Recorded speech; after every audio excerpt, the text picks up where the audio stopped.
Right. Wow, what a nice view. You know, What's that building set? this is over. We're in the it's now Brookfield Place. It used to be the World Financial Center. yeah. We're across the street from the Trade Center. Yeah. All right. Well, Francine will be here, but it won't make a difference for quorum, so we'll just start it all on. Well, thank you all for taking time out of your busy day to be with us. And so we don't have a quorum, we can't approve the minutes. So I still give my chair's report since I wrote it and was evenly enriched by our staff. Since we have a guest, do we want to go over? Of course, I'm sorry. Yes. And introduce ourselves Yes. as well. Okay, yeah, we did that. We did a little. But no, you're right, we should have. All right, so I'm Randy Boston, I'm the chair of the Asheville Railroad Community Council, and I live in Rockland County, I'm their representative here. I'm Walter Zilberg, I'm the vice chair of the committee, and I'm from Westchester County. I'm Lisa Dagley, and I'm the executive director of the Women Citizens Advisory Committee to the MTA, which is the umbrella organization of all three Rotary councils. Brian Fritsch, associate director. Jack. Yeah. And Kara planning advocacy. And you are? And I'm Josh Warren. I live in Westchester County. Great. Thank you for inviting. Yes, I represent this council of the MTA board. Wonderful. Okay, great. And and Mike and Rich and Jess is part of our staff as well. And Mike and Rich, if you could introduce yourselves, please. Sure. Hi, Josh. I'm Mike Stanton. I represent Westchester. I'm a resident of White Plains. Been on the council for 3 years, probably. I think so. Yeah. Hold on, something. You, we hear you. Can you still hear me? Yep. Yes. Rich Cottagio, representative. I've been on the. You're picking up though, Rich. He represents Orange County, he's been a member of this council for, wait for it, 40 years. 85. 40 years. Oh, Boston should be here. Shoot, but he's not. Jess, can you message Ross or let me see if I can do that? But then we would have a So that make a warrant for us? yeah, when Francina comes. Yeah. Oh, so we will have a full. Yeah. Okay.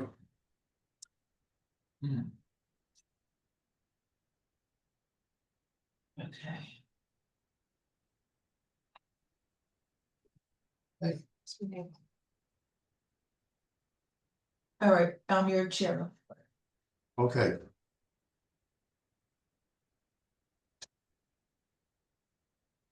It's funny that the first item over here was bring back the quiet car. I rode next to a passenger who got on it Beacon, and he said he would love to have the quiet car back.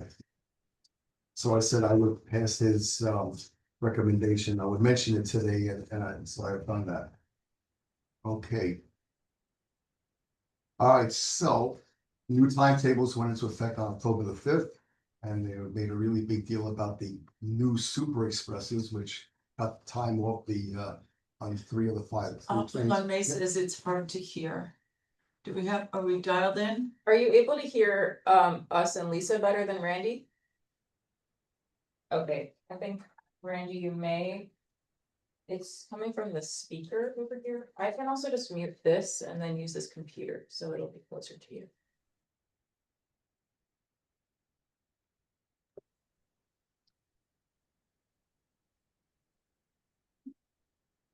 Again now? May, can you hear me? So you're gonna mute the Yes. Testing. Testing. Your audio from here as well. Okay, try that again. Testing, testing. No more reverberation, no echo. Can you hear anything? Can someone on Zoom speak Yes. for just a Okay. second? We just changed our audio. Jess, do you mind speaking for a second? I'm sorry. Okay, good. Yeah, that we're just Okay. testing. Thank you. So we're good? Yes. Yeah, okay. I think it's better now. So new schedules went into effect on all 3 lines October the 6th on the Hudson Line. They touted their Super Express, which brought down the running time from Poughkeepsie to Grand Central to some under 90 minutes. These beeper trains are returned to the Hudson Line. They're very, very popular. I rode a couple of years ago with my wife, and they were like super crowded, but they handled them very well. You know, they're running from October the 4th until November 9th. New Haven line runners have 8 additional Saturday trains and 4 trains on Sundays between November 29th and just after New Year's on January 4th. The Park Avenue Viaduct project, which we had the privilege of visiting this summer, had a major milestone with the completion of phase 1 on October the 6th. Project replaced 8,240 feet of track. The HE 132-year-old structure without disturbing Metro North service. The $93 million project is under budget and years ahead of schedule, thanks to an innovative construction approach. At the September MTA board meeting, the fare increases and policy changes were announced. And our members did a good job of representing the riders, and they spoke at all of their hearings. And they even were Channel 2. And the biggest thing that most of the people that I interact with and that the staff has heard from are not happy about this 4 a.m. expiration of the one-day ticket. Am I right? That's it. The loss of the 10 trip also. Oh, okay. Loss of the 10-trip ticket. So anyway, Did they make any changes to the proposal, or did they adopt it just as it was initially submitted? It did. They stopped the automatic activation, and they stopped the 4-hour expiration. They want you activate your own ticket, and then it goes to 4 a.m. the next day. So we did stop the automatic activation. Is that Yes. right? Okay. That's good. Yeah. That's good. But paper tickets, one-way tickets are still going to be good only at 4 a.m. the following day. Either paper, both It's a huge paper mistake. and train time. Right. every single Metro North train I've ever read has had someone come to check with this. Yeah. What? Me too. All right, so round trip tickets will no longer be sold, being replaced with an unlimited daily trip pass.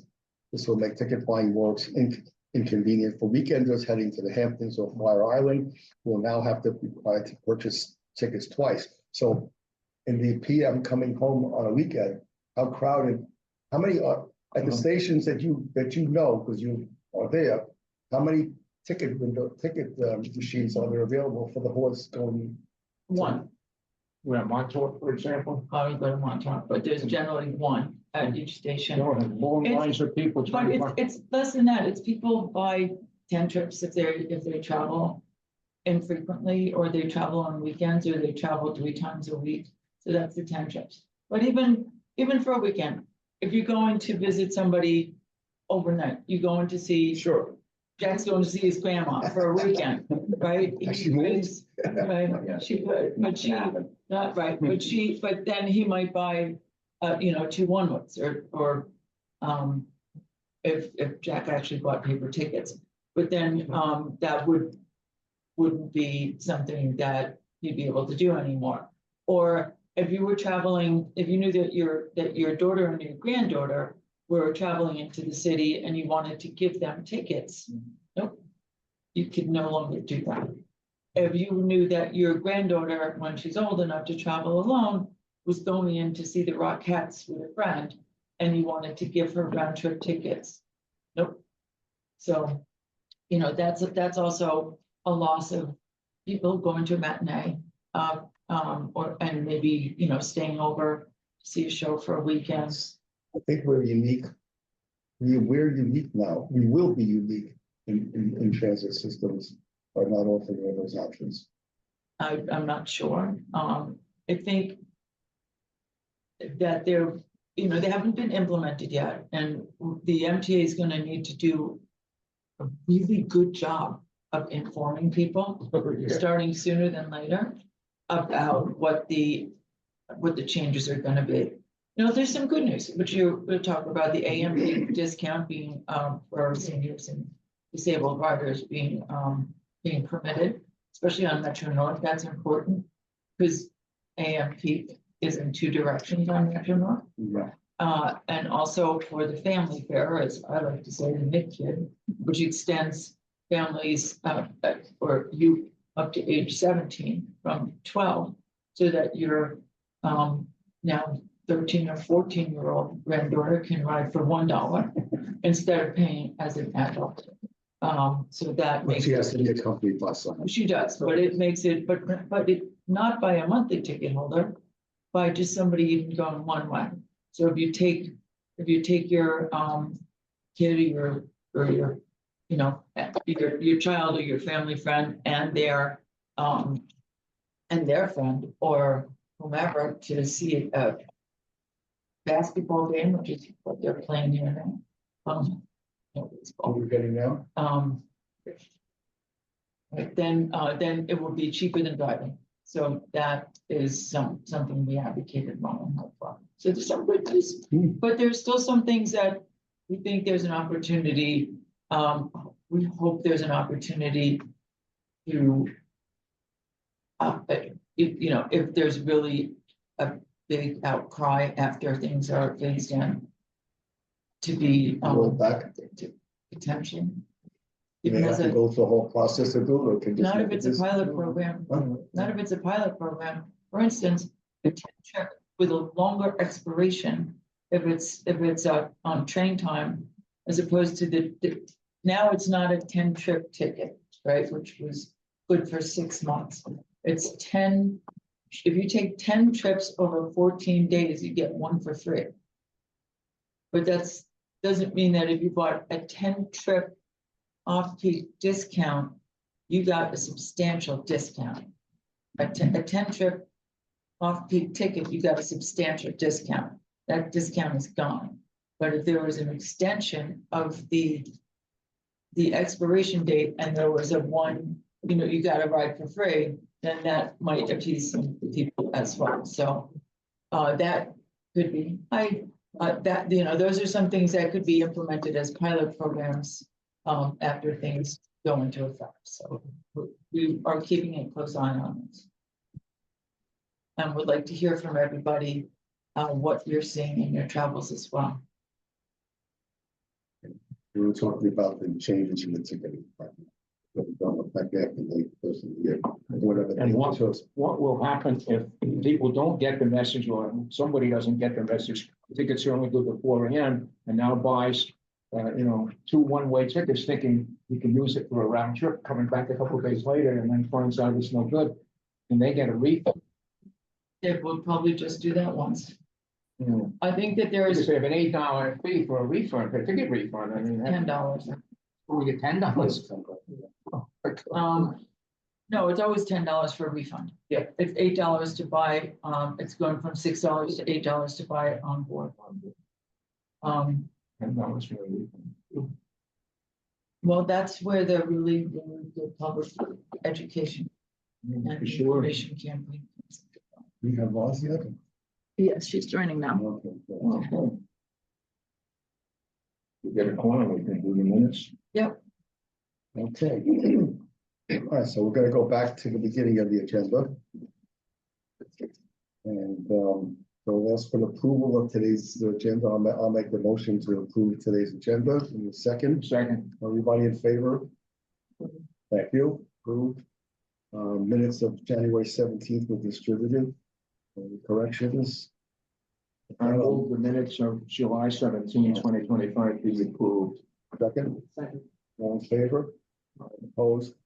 All right, so now we've got that done. Okay, so back now to my report, which I said was written by me and supplemented by the staff. All right, so the round of tickets are no longer being sold. Okay. 10 trips no longer sold. On the positive side, senior disabled now don't have to worry about getting a discounted ticket. They can get their reduced fare at all times. Family fare age has been raised to 17 for children when the fare paying adult, and will be $1 per person, and it applies to all tickets. That doesn't have to be a monthly. I did confirm that at the meeting. Onboard penalties going from $6 to $8. Wow.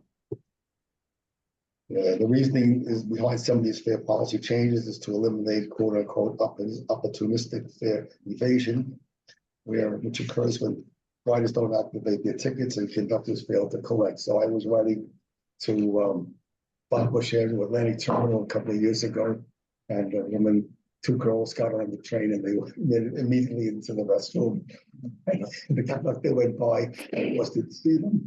But then another passenger said to the conductor, and so she knocked on the door, and then she wanted to get money from them. And said they didn't have any, well, they weren't going to pay, so she put them off at the next stop, which was Western Avenue. But that's an old trick.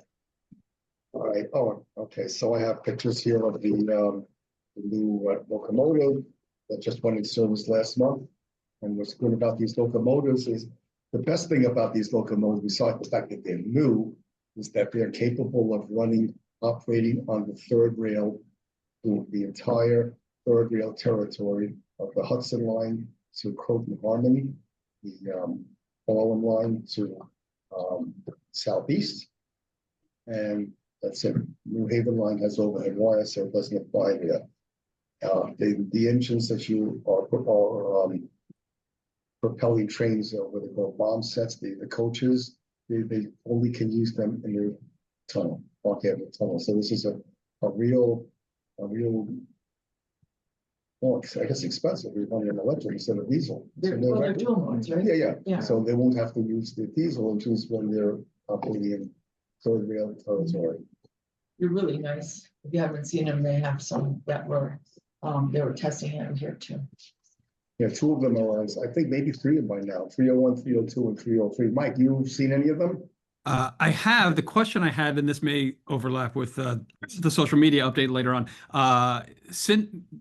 Since the rollout of the Super Express trains, there have been several. I've seen several comments on social media that the new Sprinter engines have failed on those trains, and so the rollout has not appears, just from social media, not to have been awesome. I don't know if we've heard any official data on their on those locomotives' reliability. If there's any issue there. Andy or May, have you heard any reports on that?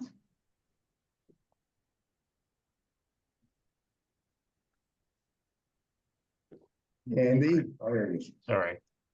I think the reports on social media are overstating, and there aren't actually any issues with the reliability of those trains. One of them is out of service after hitting a boulder and needs to have a car replaced, but we haven't had any issues with their reliability otherwise. Oh, it's good to hear that. Okay. Any boulder will do it. Wow. Where was that? I'd have to go back and look. I don't know. Okay, I no don't worries. remember. All right, let's take care of all. I think we're going to report back on this. Okay, so that's all done. All right, so my report is done. Okay, so we're going to now look at the bylaws review. We had some comments at the DCAC meeting, which are now reflected. Yeah, I only printed out the MNRCC. We'll talk about PCAC at the next meeting. There's just one change from the last time you've seen them to reflect. These are two separate ones. No, there's 3 copies of that. We got some guidance from the New York State Office of General Services on our, how we would go about removing someone. Previously, we had said that someone who fails to follow the meeting attendance requirements that were already outlined in the bylaws may be removed by cause with a 2/3 vote. Given their guidance, I edited that to say that they would be asked to resign following a 2/3 vote. And if the member is not responsive to outreach via email, phone, and certified mail, the elected official who nominated them would be contacted to suggest a suitable replacement for that member. So that's the one change, which is right in the first, That was what Steve brought up. That was also brought up, but first by Trudy.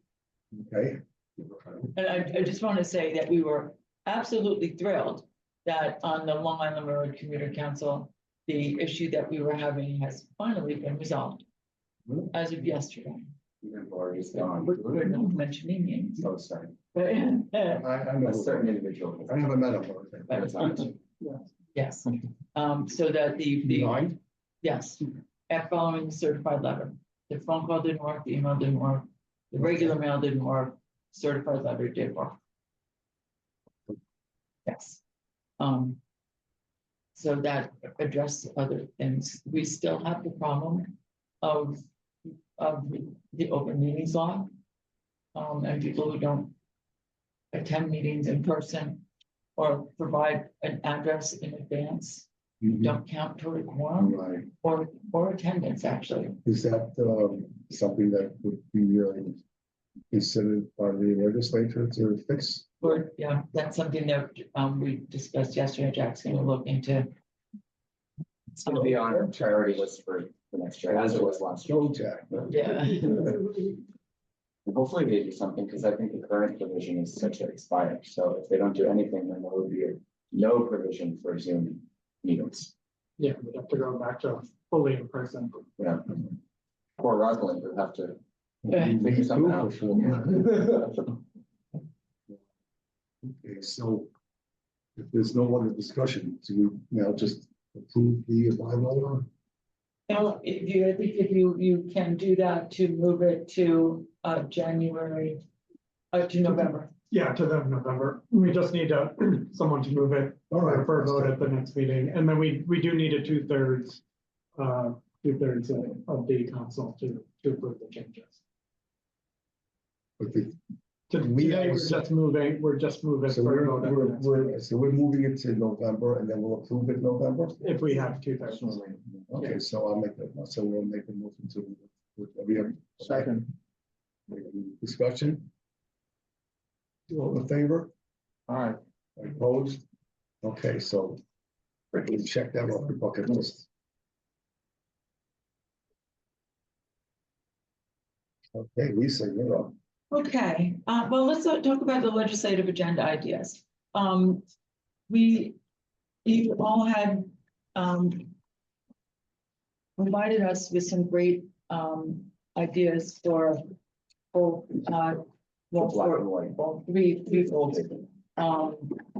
things. This was also just emailed to anybody who isn't in the room now for discussion, and we don't have to solve all the world's problems right now, but this is to put, I guess, a maturing argument to think about how to move forward. There are basically three buckets here. Can I have one? I can. Yeah, it should be right in front of you. Oh, okay, That's great. thank you. No, that's good, thanks.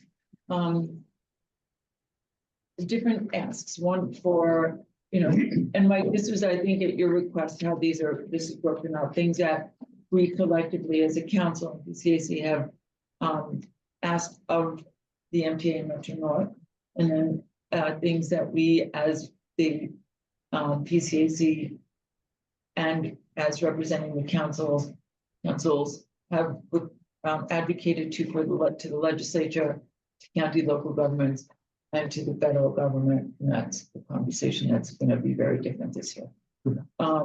So we've had some, just talking about on the legislative side, we've had some great successes, including under the first run under the right of first fair agenda. And first of all, I gotta acknowledge the staff, but like Jack certainly for getting these things over the finish line, and some much closer to the finish line than we ever have before.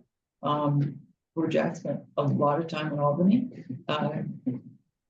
Some people like it, and then there's Jack. I do it for the writer.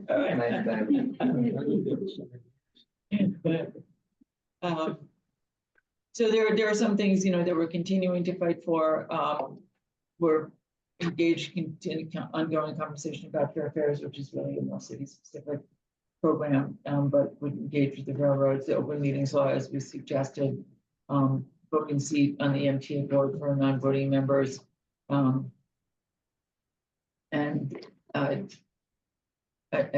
transit options in, for ESD projects. We would like to know if you have any additional, again, doesn't have to happen now, you can certainly send them to us and let us and Jack. Feel free to copy all of us, but This year, we proposed creating voting seats for the non-voting members, right, for who are members of the. it's not just this year, this has been on the, on our list of, priorities for the last 5 years, but we got much closer last year than we ever have before with, I think, 50 sponsors on the Senate. It passed the Senate. We got Not pass the Assembly, but not, yeah, well, we'll pass it this year, but hopefully next I'm year. just wondering what the opposition is to this. Was MTA taking a position on And it? MTA claims they're agnostic. The opposition has, what we've heard, the opposition to be is that when you change the voting dynamics on one board, you have to look at every other board around the state. And there are That'll take a long time. but there are other, but they're not making the same request we are. So, essentially it just boils down to, we've always done it this way, why you can change. yeah. That's kind of the answer to so many things. No, so for the rest of the members of the council, Jerry, Andrew, and I often outnumber the voting members at the various committee meetings that we serve. I'm on 4 committees, Andrew is also on 4, and I think Jerry is on 4. And so we sometimes outnumber them. We're not allowed to make motions. We can't second anything. Of course, we can't vote. So we're just there. And you can't share. We have a voice, but not a vote. And I'm the voice of the riders. Right. And I will say at the Which is fair, important. absolutely, at the fair hearings, there was one voting member at one of the 3 hearings. And there were non-voting members at all 3 of the fair hearings. I wasn't able to attend in person because I was You were traveling traveling. internationally. So, No, it's not. yeah, well, it's not far, But, you know, it's none of the other. as far as London. It's like that graphic, New York, New Jersey, China. We even had difficulty getting a quorum for the special August board Yeah. meeting. So, but it's been something that has been, we've been inching closer to the finish line. And once it passes, maybe I can retire. There was plenty of other things. Yes. And then, I think we've got a lot of things to request of the federal government, so that's something that we don't need to talk about right now. But the things to ask of the county and local government, so we do have a vacancy for Westchester County. Forever. And Josh, and we just reached out to them and they are interested in finding out more about how many vacancies we have one. Who's the Everybody person said, that you spoke to? Emily, but they were releasing their county budget yesterday.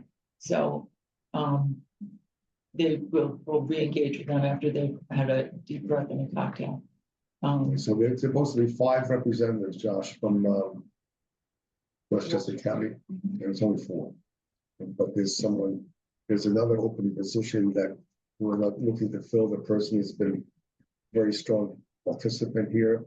But the caucus office won't do anything about it until they get the 5th Westchester. Right, Richard's been Richards, yeah. joining us for years. Well, since all about it.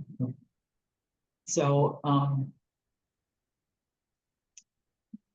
to be continued, but continued strongly. And then looking at the request for the NTA and Metro North, these are things that we continue to talk about, and should, but as we're developing our legislative priorities for the coming year, now's really time to put that list together. So for our advocacy, profile for the coming months and year. Even though the session doesn't start until January, it started. Yes? not, Oh, well, conversations have been. oh, that's important. No, well, at least some of the preparatory work is done. Well, Jack, do you wanna, add anything? No, I think you. So, I mean, if anything brings top of mind, like I see your hand, let us know, otherwise please feel free to, send us notes. Yeah, I would just say it's a little premature, but we should think about free buses, right? Oh, And what our so position is there. it is premature. That's, you know what, that's a great conversation for PCAC. When everybody is together. And you all can look at, have a better understanding of where things stand. Staff is thinking through some potential, like, other proposals for the city that may or may not integrate well with those potential proposals. So, I was actually just speaking with somebody about it this morning. So free buses is what I'm looking at as high hanging fruit. And some of the lower hanging fruit is increasing fair fares eligibility, faster buses, improving, meeting the mandates of the streets plan, making sure that buses are a faster, more attractive way to travel. That's more accessible, both financially and physically, to more New Yorkers. And that's something that can be done quickly without the ongoing debates that we know are going to happen with the proposals that are out there. And the candidate that's been proposing it has sort of morphed to we have to make buses faster in addition to their original proposal. So this 200%, how does that get done? We say at least 200%. Yeah, at least 200%. We've been continuing to work with our partners in advocacy to develop an expanded platform that'll include not only a number above 200, but also what a fully free for a segment of the population might look like, expansion to the Long Island Railroad and Metro North in the city via half-price city ticket and possibly express buses, and automatic enrollment, so we can boost the, currently only about somewhere around 30 to 33% of eligible riders are taking part in the program. So we'd like to see that number increase and the program be much broader than it is now. Is it 120 or 130? Right now it's 145, but it's been budgeted to and approved to 150, but it hasn't happened yet.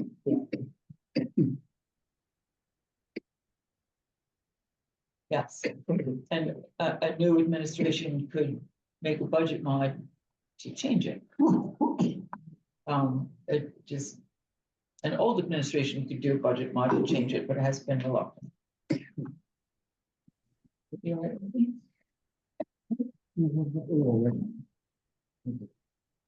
But so yes, valid, and I think that's a good PCAC conversation, because I know Andrew's gonna want to be involved in it.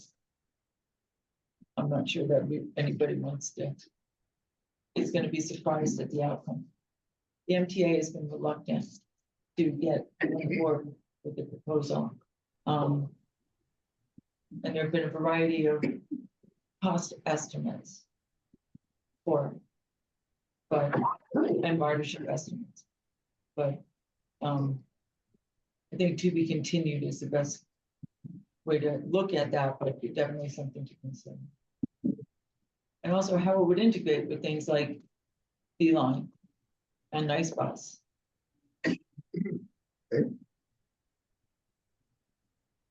Anything else top of mind? A very comprehensive list here. So this was basically your list. It was on the minutes, well, it was your list and things that you have been moved and discussed at the council level and at the staff level over the last year.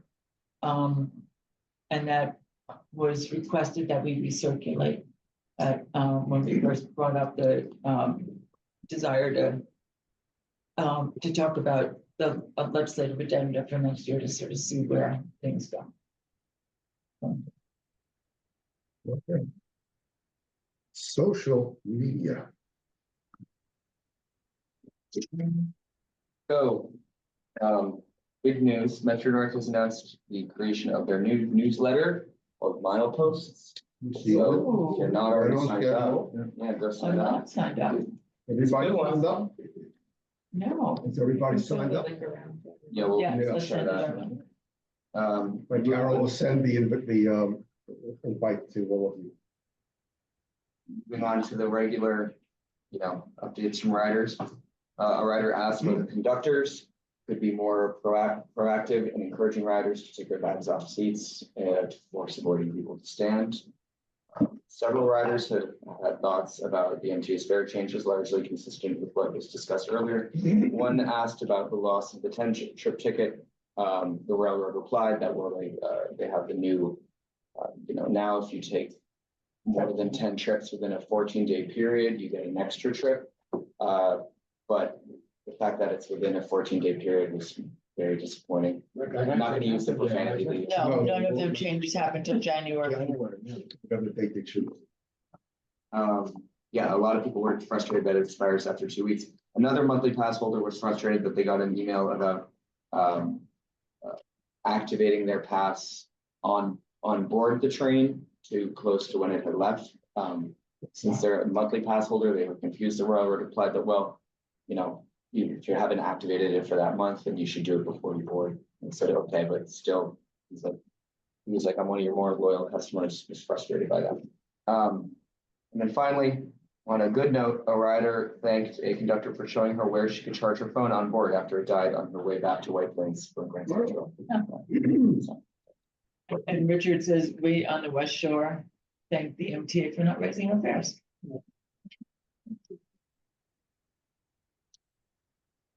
I raised the issue with some people that they have this policy, they don't want fares to be more than $500 per month. And they've adhered to that on the Hudson Hall and New Haven. But however, the fares on the other side of Hudson and Highway are basically controlled by Metro by New Jersey Transit. And so when they raise their fares, they sneak in $502 fare from Fort Jervis. But I said it would be fair to raise the fares there. And they give you a $2 rebate? Not so sure. All right, we have a staff update. I think that was, this is anything. We have staff. A year ago, that would have been an update. Actually, 2 years ago. Oh, that just got carried over? Yeah. All right, we have those there. Yeah. It's mostly the fair hearings and their advocacy around that really is. You guys were very busy. Took a lot of time. Thank you. We just actually, so we just had in Cranes an op-ed on the M9As and how they're coming to both railroads and about the economic benefits that they bring to the region.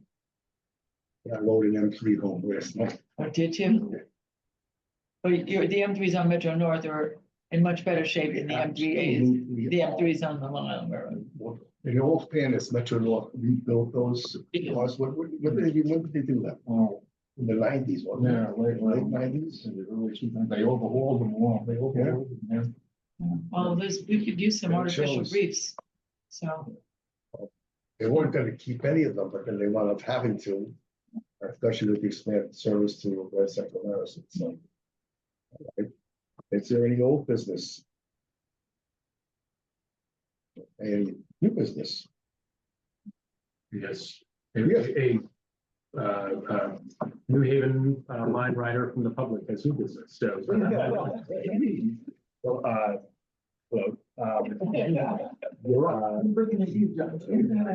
It's a little strange because I'm here. My name is Josh Warren. Thank you for, first of all, I'm excited that this committee even exists. It's just a member of the public. It's nice to see just like a thoughtful and rigorous. 1981. And also, I someone who rides the, Metro North, fairly frequently. It was nice to know that it exists, and I had some thoughts about the passenger experience, and so I sent an email, and someone wrote back, which I assume was either Jack or Kara, which is what I would like to, I guess, share with all of you. Obviously, a lot, even just looking at this agenda on, reliability, the amount of the trains, the cost, like a lot. Your agenda is long, and there's a lot to sort of focus on. I had some thoughts on the passenger experience, though. Specifically around just the called the quality of the experience. So, as someone who takes it fairly regularly, I would think that there are ways, specifically around providing, the same type of Wi-Fi service that's available on planes and even, the Amtrak. It's nice to see actually the quiet car was the first item mentioned, but I would think that there'd be a opportunity for quiet workspaces, picture with outlets, with desks, sort of phone booth like setup, and that may require some, reconfiguring or outfitting of the existing car. But, those opportunities, I would think would ultimately be, revenue accretive. You could charge for additional Wi-Fi service or charge for a premium subscription to Wi-Fi. Easy enough to implement with both the train and sort of trackside types of equipment, just to overall improve the train. For many commuters, and as New York City has really come back online over the last couple of years. People are kind of tripping over each other, and there's sort of, as a former lawyer, material non-public information everywhere, and it's kind of a sort of a wild scene in the mornings. But I would think that a premium, sort of offering that allows people to work, on the train would be a thing that there would be a bid for from the community. People would pay for it, and that would be ultimately accretive, and not require a lot of cost to implement. I would think, to make that happen. There used to have private cars on some of the trains. Did they really? Doesn't have a car. No, that's different. Yeah, when my friends and I have all talked about this, and I was the one who drew the short story and said, I'm not going to suffer in silence. I'm going to actually do something about it, which is how I ended up here. I think I understand it was like a bar car or something like that. But I think, look, in general, my what I'd I guess ask of this group is there's really it's possible, it's feasible. It's just, is it implementable, and how? And it would seem like in a world of Starlink that would be something that Metro North could and should explore, just to improve the overall quality of ridership on the trains. So happy to help, happy to participate. I confess I don't quite know what that means as far as making it happen. No. And by the way, I was a little frightened because we've never met. That suddenly I was like, oh, that vacancy. But just, but no seriousness. Again, so take this as something that's in general. Commuter who's a relatively satisfied commuter, I'm sure. Playing and whatnot. But thank you. What station do you commute? Ryer Harrison.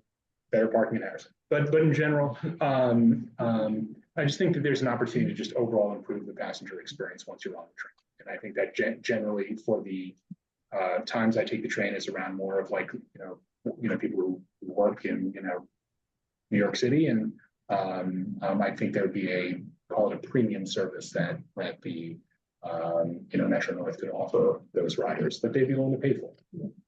I think the M9As should have outlets at every. The MAs have them. Yeah. The cars you ride on that line, they all have outlets. There's several outlets, yes. So it wouldn't be, so again, and again, Mike, I think you want to oh, sorry, go ahead. something or weigh in. Yeah, I'm just curious, because I'm on the Harlem line. We have pretty good 5G service. I'm just curious if you were running into issues with your own service, that the Wi-Fi would fill a gap, or if it's what's the problem we're trying to solve with it? Well, I guess it's two things. First is every time you go into the tunnel, everyone loses a call. And then there's also the speed and kind of the fidelity and the constant connectivity that comes along with it. For pulling down emails, it's less of a problem, but for you know, if people are doing a Zoom call or something like that, people are constantly kind of falling off, falling back on, you know, gaps in coverage as the train moves, would be the problem. But so the tunnel and the pumping, I would say, would be the two. Thank you. And Andy or May, are there talks with, with Bolden or any other providers to add Wi-Fi to the cars or along the tracks or into the Metro North tunnels? Do you know? In short, no. Okay, thank you. Roz?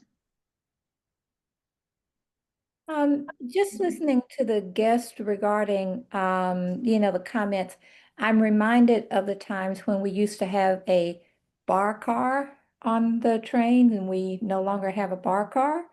And that just made me think about, maybe as a railroad, we should be evaluating what the expectation currently is for riders. Because many of you know that Amtrak has the desk where you can work, at a workstation, cars like that. But the key point is that there would have to be a car redesign. And I think it would be important to determine, the routes that it would make sense for. Because, coming out of New Rochelle for 35 minutes, that's not really a big need to redesign a whole car. But if you're going further north, so I guess my 2 points are, it's not a simple issue. It is a thought to be considered as the world of work changes, and that there should be more investigation in terms of what is the workplace really like and expectations and how are people using their time. And that would inform how we potentially pursue this. And in terms of calls being dropped in the tunnel, I mean, there was one period of time when I would consistently expect a call to be dropped. I haven't had a call to be dropped going into the tunnel for years, so I'm not sure if it's the service or something else. The tunnel was supposedly wired. It is wired. 10 years ago. Typically, you don't lose calls in the tunnels unless you're dealing with calls over 4G or 5G. You'll lose some of the video calls in the tunnel, but you should be maintaining all audio calls. The more common spot is actually further north in the Bronx, where there's a little bit of a gap in some of the 5G coverage. And on the Hudson line, it's also, because you're so low close to the river, the cell service there is pretty poor. And as for the bar cars, they were eliminated as they were not profitable, as you would think. So unfortunately, when you're talking about running public transit, it really does come down to the dollars and cents of it all, and whether or not what we can do is justifiable when you're trying to serve as many people as possible, and whether or not the costs, whether or not luxury and premium services outside the charge of trying to move people around are things that actually are profitable, or if they're something that are a loss. So when you're trying to get people to move around, that as is the goal of public transit, premium services are harder to come by, especially when you're talking about if you look at commuter rail. It's not necessarily something where you have premium services. Commuter rail, at least on the public side. On the private side, there have been some experiments with when it comes to that, but then you're also really changing the whole modality and how we would be enforcing and basically the entire business model. Right now we have open seating. It's one ticket is valid no matter where you are. You'd be to shift to that. You'd be one, decreasing the amount of capacity that you have, because if you're creating private workspaces that you're lowering capacity, which typically we're trying to move with increased capacity and have as much capacity as for efficiency as possible. And two, you'd be dealing with having to change how tickets are collected, what type of enforcement there is, how boarding. There would probably need to be assigned seats for that. It's a complete model shift. Yep. You make a great point, Andy, but but you also raise the point that we're about to see, we're not going to have to reinvent the wheel. The Brightline East down in Miami is about to do a lot of this in a commuter service, they hope, in the next 12 months, and we can watch and learn. Well, they were built around that. Brightline was entirely built. I mean, they've been running, they're trying to increase their frequency to meet more commuters because they're not meeting their numbers when it comes to what they're actually operating at, and they're operating at a multi-billion-dollar loss at this point. But they're, trying to figure out whatever they can. They're trying to decrease their intercity travel and do more short trips, because that actually ended up being more effective, and that they were doing better when it came to their profit loss prior to starting their Orlando service. So they're looking at a few different things in Brightline. But again, that's again a private company and built for that. Their equipment was purchased with that in mind. Retrofitting equipment is not an easy thing. When you talk about the costs, even just for adding Wi-Fi equipment onto cars, you're talking about millions of dollars, millions upon millions of dollars. And again, it's whether or not people would actually be subscribing and paying for it.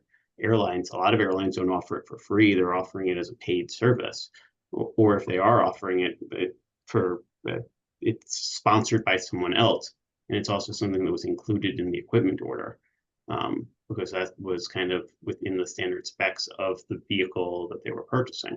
Retrofitting is not a cheap process, unfortunately. But I think that's, Richard's comment is, rather than outfitting every car at a first class car to the concept with, mobile workspace type amenities, which I think is what you're talking about. As well, sort of like an Amtrak type. I mean, there's retrofitting, and there is, I think, there's actually the largest ever purchase of room stock ever. So maybe there is an opportunity. Now, if I can throw an idea, sure. Maybe if it's not like an Amtrak bar like servicing, I know there's a lot of, the MTA and Amtrak don't always get along. Maybe even just like a vending machine or something could be, or something like that could be included in some of the newer models. I mean, I've had it several times where I'm going to New Haven and I'm running late. I don't have time to grab anything, and I would definitely, I just kind of sit in a wither for 2.5 hours. I would offer the most out there idea just on iPhone traveling, from just, people grumble, is a Peloton car. So that's part, which may outsourcing speed. power the train, which may be different. And totally agree on all the retrofitting, the rehabbing, everything. Really something that study and the like. But I have to imagine, just for the let's break out like the infrastructure of providing Wi-Fi and connectivity that is video based and constant and streaming, which is I think Rosalind's point, like how people work today, both like what it is and where it is sort of one level of study, and then you have another level of just what do the actual cars look like, and do you need sort of phone booths and private workstations. My sense is the second one is harder because you have to reconfigure existing stuff. But the first one, I can't imagine would be relatively difficult, because that's proposals. It's been done before. It exists other places. Just the subways are doing it, and it's just to your point. It's just it wouldn't be a thing that the Metro North would undertake. It ultimately would likely be a third party that provides it, and it would be someone who does so for either a fee or for a gift. But I would think that would be at least explorable and implementable, and may provide the foundation for other passenger experience types of things. Couldn't we find out, couldn't we at the very least conduct some sort of survey, customer survey? Where, just to see if there's an appetite for it, I think there would be an appetite for it, and then proceed from there? but I'm actually laughing because if you've ever ridden the line on railroad, you can talk for like, be on your phone, talk, like Candy Crush for like 5 minutes, and then for the next hour, you're dark. That's It's a it. major issue. It's such a, there's nothing, there's no coverage out there. Works. Yeah, we actually have a lot of coverage throughout our right of way, and we work with a lot of the carriers as they have had coverage increased along the right of way on all 3 branches. And But I agree, it's not the same as having it there, so, Mike had suggested, checking with advocacy groups to see about these other proposals and also checking with riders. We can also, I know that we also have, we can have those conversations. But Andy also mentioned, look at the airline or some of these other services, you said that these companies are sponsoring the Wi-Fi. Could we find out if these companies would be willing to do the same for the subway? Or for the, excuse me, for the, well, Metro North one? I think. when you're I'm sorry, go ahead, Andy. you have to think about the number of cars and the capacity and what it costs to do it on a plane, and the fact that they're getting ad revenue from it. You know, they force you to watch an ad there, and I'm not 100% versed with all of the technology and what it costs, but I just know that they're able to they're doing that because they're seeing a return on investment. You're So when I guess when you're dealing with public transit, again, Mhm. we're not a private company, we're a public good. That's a huge difference, and we have very different things that apply to us. If we start having subscription premium services, there's also Title IX implications. I mean, if you had Title VI applications that I'm not even sure how this would factor into, because what's available to who, you really start having additional layers that you have to look into. There is an equity piece that we are required to abide by, and that makes it harder for things to be profitable. Definitely. Lisa, sorry, before we go to Rosalind, just one important piece of information. Lisa brought up Golden. On the subways, they currently have an agreement where Golden essentially is the company that puts the Wi-Fi into the tunnels on the subways, and then they're doing it almost completely free, I believe, because they're getting there to name the actual Wi-Fi pop-up on your screen. So they have an agreement with at least New York City Transit already to do it for free because they're getting advertising in some. Or is it 5G? Because they just completed Yeah. the Durham Tunnel, which I take daily on the 4-5 between Brooklyn and Manhattan. Like I now have all of them. I have 5G service where for a couple minutes I didn't before. And I think that's a different model than what Amtrak does, for example, with the Wi-Fi on their trains. Although I think both options are worth exploring and both be helpful to riders. There's precedent for either cheap or free installations within the MTA already. Access Amtrak's Wi-Fi. Yeah, So that's a whole other issue. and so open. And there's privacy issues. Masa? Oh, just a few points. I again want to reinforce that I think this is a great conversation, and it suggests to me that a broad study is useful, because the one thing that we're forgetting about, at least in my mind, is we're all so wired now that maybe some people want their train ride to relax and decompress from work as opposed to going to the office and then getting on the train to continue working. So I think a proposal from this group would be a study of the workplace and what you want your commute to be like. And while keeping in mind, because I think it was Andy who reminded us that we are public transportation.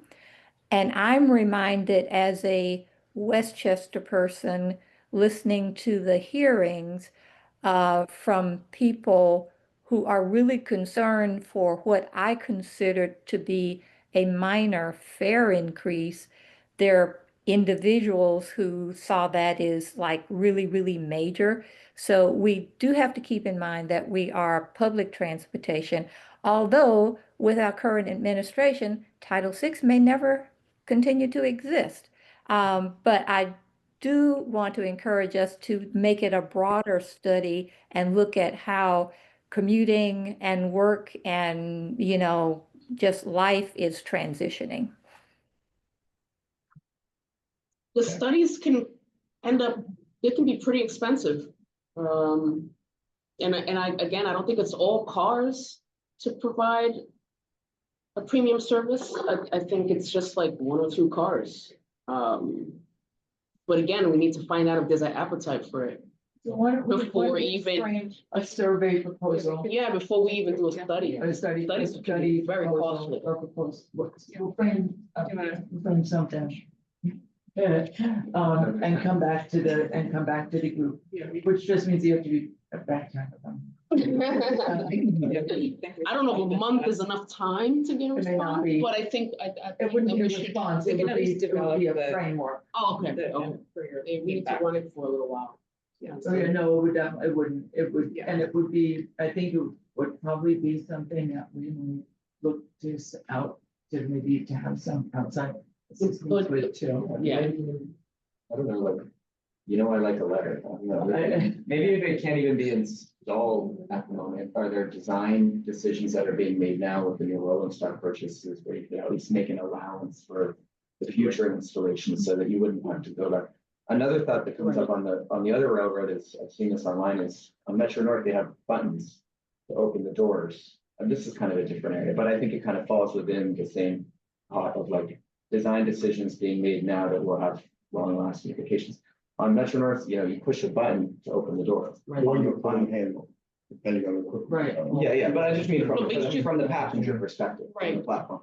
On the Long Island Railroad, every single door opens at every single station, which is a massive waste of AC. And it also just makes it less comfortable for the rider. Oh, no, you have to open all the Between doors, the so that cars. if somebody's running up to the car, and it's about to, yeah.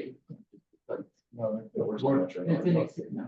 The only place we have buttons to open doors is in between cars. All of our, as long as a car is platforming, it opens all of its doors. In between cars. Correct. Yeah. No, I think that's it.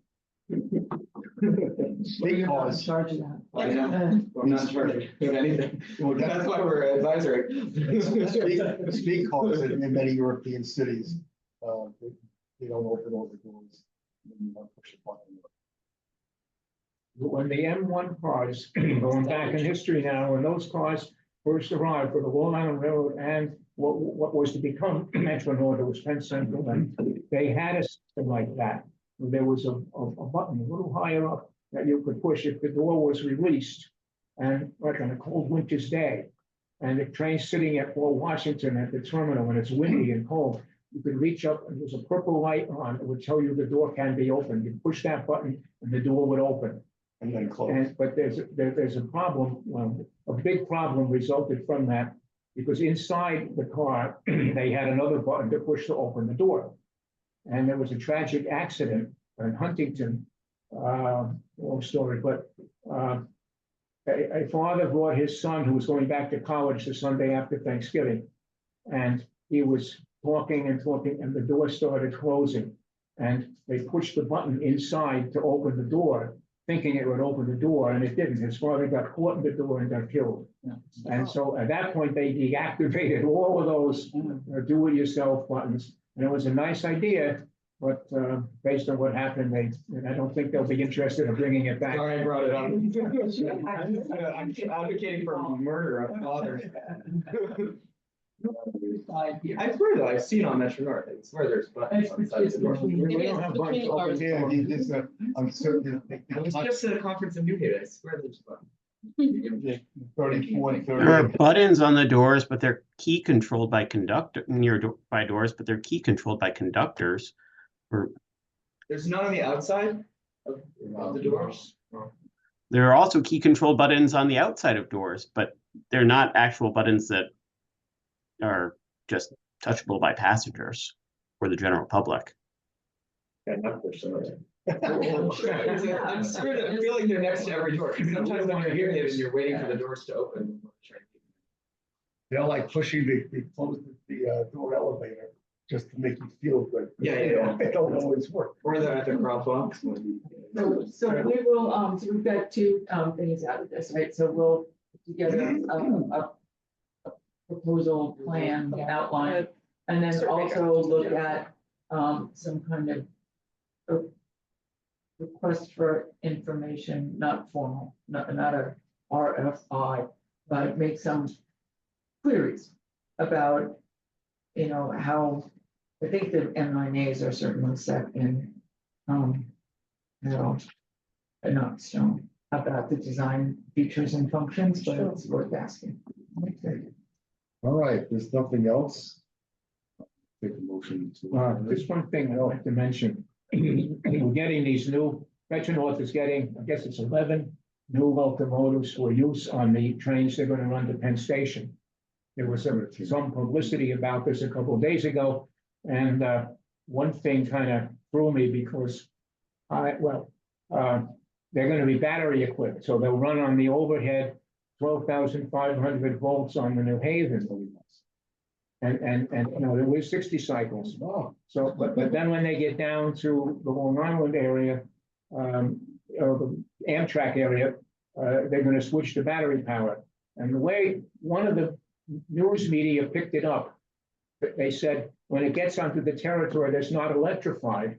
And I said, what the heck is that? Everything is electrified. So it turned out, they're gonna use battery power. And I thought there's something funny here. Well, I found out from one of the electrical engineers, about 6 months ago, they were gonna run Long Island type third rail up the Hellgate line for a while, about I guess a mile or so. So our trains could switch to the Long Island third rail and run that into Penn Station, into the yard if necessary. And it turned out, they found out the technology of battery is now such that they can use battery power to run over that territory. And they don't need to build another substation and run. Amtrak wanted to, well, they would have had to build a substation because Amtrak doesn't use third rail up there. So they saved a lot of money apparently to switch to the battery idea instead of running a third rail. And the other thing was originally they were going to Are run. they gonna build charging infrastructure in Penn Station? That I can't say. I don't think so, but they didn't say anything about that. Could be regen. But that could be. Like that the could dual be. mode, the new dual modes of regen. That may be. But anyway, they're not gonna run the third rail all the way up the Hellgate line as was originally planned. And hopefully this battery system is gonna work. I know Amtrak is planning on the same type of thing for the Empire service equipment. They're gonna run, now they run on third rail into Penn Station, they're gonna have new locomotives with battery power. So they say, to run on battery power into Penn Station. So I guess the technology is such that that is doable, and that's very good. Let's find out when the first train leaves. Well, we'll find out if the first train lands, because there are certainly, as we've been hearing, delays on access. All right, so I'll say it again, if there's nothing else, I'll make a motion to adjourn.